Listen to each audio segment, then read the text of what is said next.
Phantom from last year's Phantom of the Opera. Soon you can catch him in a new film, Dear Frankie. Take a look. Please welcome the very Scottish Gerard Butler.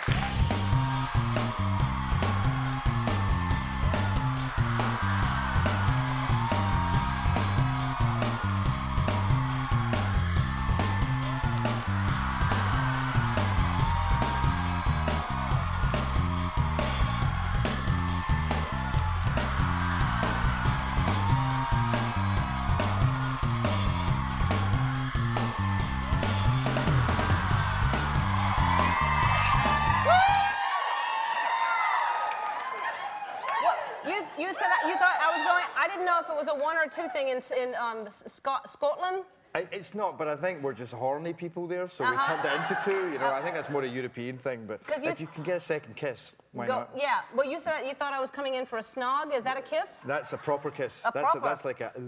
Yeah. We did it the second time, and I said, well, I thought maybe you were coming in for a snog. No, this is daytime. We can't do that in daytime.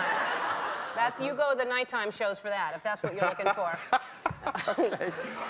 All right, can you do this show at night then? Because that would be, you know. Well, some people watch it at night, so it becomes a nighttime show. But no, I didn't go in for the snog. So Gerard, you're from Scotland, my mate. No, actually, I'm from Long Beach, California. Yeah. I've been pretending the whole time, and you guys all fell for it. You know, no, I'm from Scotland. I'm from Glasgow. See, I'm jealous of that. You could just switch back and forth. I have the worst time. The only thing that when I try to do any accent, it sort of turns out almost like that, sort of. Okay, well, that's a bit of Indian with a bit of West Coast of England with a bit of Bangladesh thrown in. I think, you know.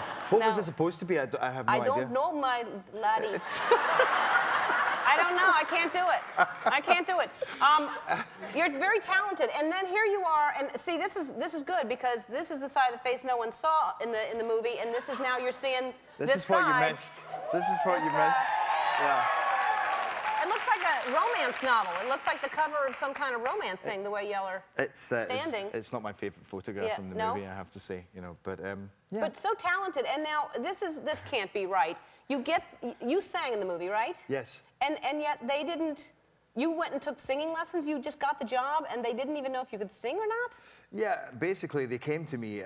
Joel Schumacher said he was interested in me from an acting point of view for the role, but could I sing? And by that point, I'd taken a couple of lessons. As soon as they came to me, I said, well, let me get my own singing coach. And how long did you take singing lessons in order to do that? 2 hours. No, I'm joking. I did it, that was in the January. In fact, I was singing through Dear Frankie, this movie, you know, the movie I have coming out. And Emily says that in between takes, I would always be off in the corner singing to my feet.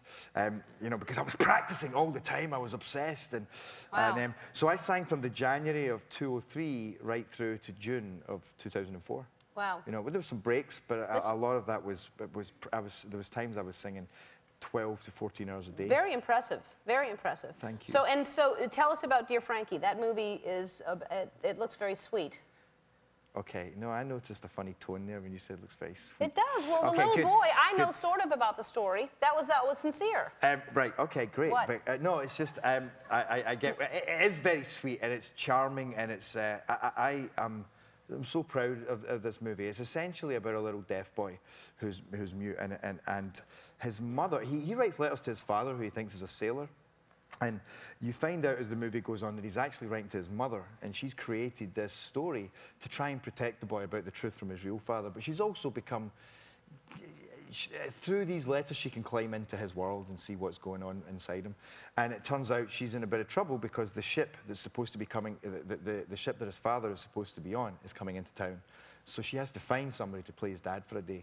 And that's where I come in, and it's just such a gorgeous little movie, and it's so. At one point, I've never seen people cry so much in a movie, and yet at the same time, you come out with the biggest smile on your face. It's so uplifting. That's great. And it's really, refreshing and unusual. And the little boy looks adorable. Who's playing He's the... amazing, and I hear he's recording now. His father is the songwriter and guitarist for Texas.